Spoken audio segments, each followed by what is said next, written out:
To slab or not to slab? That is the question. Hamlet's concerns were much weightier than ours. His, life and death, endurance or destruction. We have our own metaphorical slings and arrows to contemplate. To slab or not to slab? That is our question. Fortunately, unlike Hamlet, we do not face a life and death decision, merely one of possible disappointment and a few bucks out of our pocket. Let's get into it.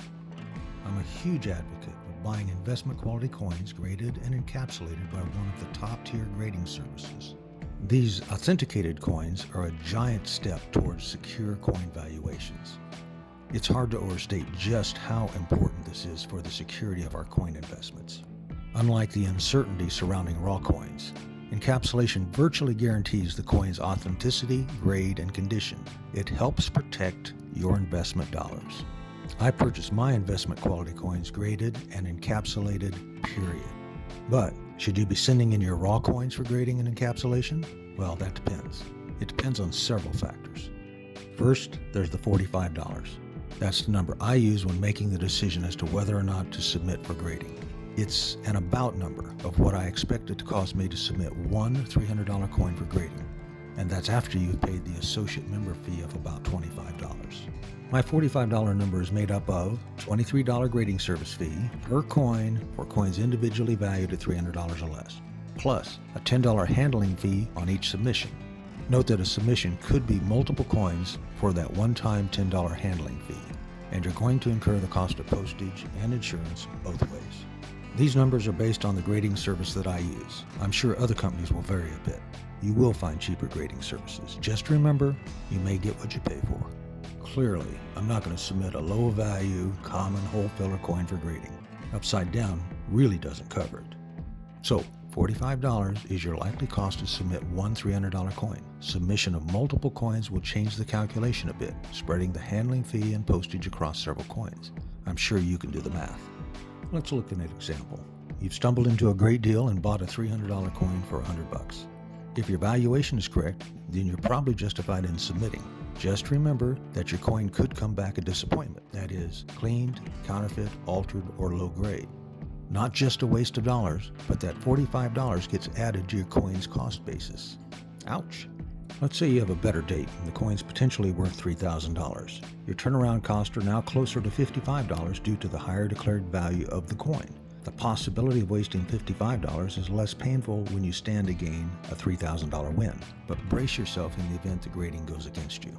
The higher the potential coin value, the greater the possibility of a counterfeit or altered coin, so do your due diligence before purchasing the coin. You can see my video on counterfeits and altered coins, episode 7. It's my opinion that the grading services have become tougher in their assessment over the past 10 years. I can't prove it, but that's my perception. There was a time when I rarely saw a coin marked cleaned. Now, it's not that uncommon. Here's a caveat to my previous comment. Maybe grading isn't tougher. Maybe more coins are submitted by inexperienced collectors, whereas in the past, more of the submissions came from the experienced dealers and sophisticated collectors. Keep in mind that we see our coins through our personal lens. As a result, we may tend to overgrade our own coins. The grading services do not share our bias. Don't be shocked by a lower grade.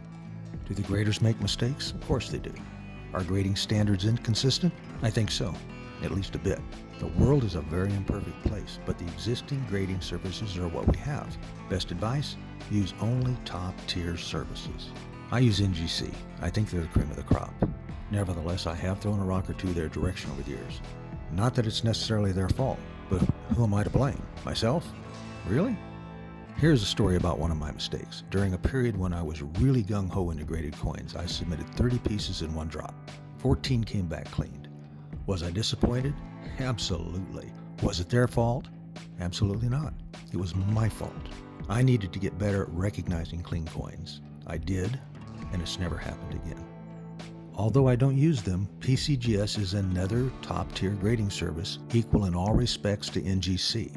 I think Annex and CAC may be half a step back, but are still world-class services. Other services exist, but frankly, they are not on my radar at this time.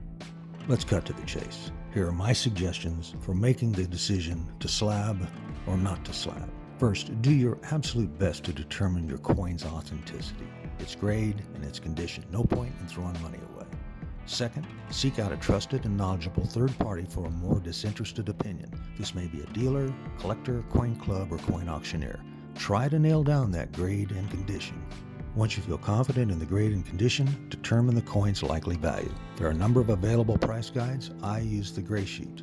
I think it gives conservative, real-world values for graded coins. Do not submit low-value coins.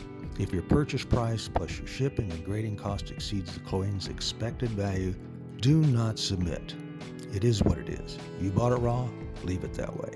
I've had some great successes. And like that good golf shot, it keeps you coming back for more. Several coins have come back exceeding my hopes. It's a win, baby. I'll take those.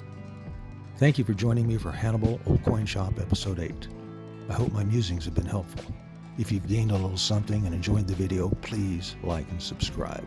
This video is for educational and entertainment purposes and is not investment advice. Please consult a licensed professional for financial advice and portfolio planning. Hannibal Old Coin Shop is located at 706 Broadway in Hannibal, Missouri. We can be reached at the shop's email address, hannibaloldcoinshop@yahoo.com.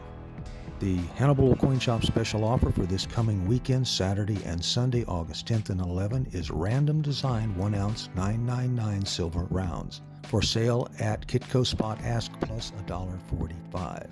Silver Spot is set at Fridays 4 p.m. Eastern close of New York markets. Weekend spot price good until markets reopen Monday morning. A minimum order of 10 rounds gets free shipping. Thank you for watching. This is Hannibal Old Coin Shop signing off.